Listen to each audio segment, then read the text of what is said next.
Hello, I'm Rich Falcone. I'm an attorney with the Littler Mendelsohn firm, and I have been practicing employment law now for 34 years, advising employers on the many aspects of events that occur during the employment relationship. I put together what I call the Employment Law Survival Kit. We help to manage the employment cycle. And there are essentially 5 cycles to the Employment Law Survival Kit. Today I wanted to talk with you chronologically about the first cycle, what I refer to as the hiring process. During the hiring process, it kind of sounds quite simple, the hiring process, but there are different components of it that you as a prospective employer should be aware of.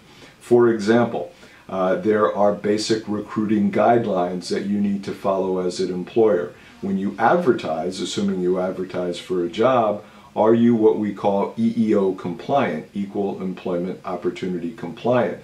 Is your advertisement neutral enough so that you clearly are advertising for any eligible person, regardless of their race, their gender, any disability, all the different things that we look at from what we refer to as an EEO standpoint.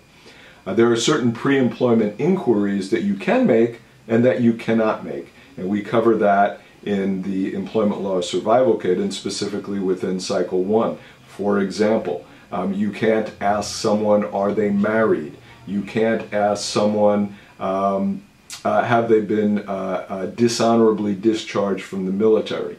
You can't ask someone if they've been arrested before. So we cover that as a part of the cycle.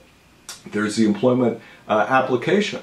That needs to be legally compliant as well. Again, certain things, certain information that you want to get, that you can ask for, certain information that you cannot ask for on an application. For example, what year did you graduate from high school? Because if you have an older individual who graduated, say, in the 60s or 1970s or 1980s, you may be accused of discriminating against them if you don't hire them because of their age. So there's information like that.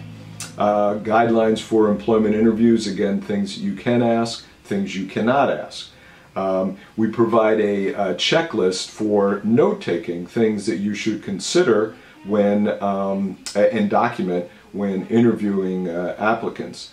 And background checks. Background checks are very important. And there is a process here in place in California and nationally for doing background checks, certain forms that need to be completed by individuals, applicants, confirming that they understand they're going through a background check process. They authorize you to get certain information, and it's an important part of the process that you should be aware of.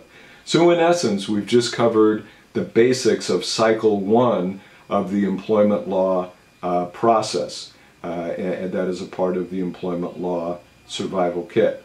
So I hope this was helpful. We're going to cover the other cycles in the employment process with you in other videos, but it's a great tool. Please contact us if we can provide you with that tool and with answer any questions that you might have, at least about Cycle 1 at this point, and the other cycles when we have the opportunity to talk with you about that. Thanks for your time.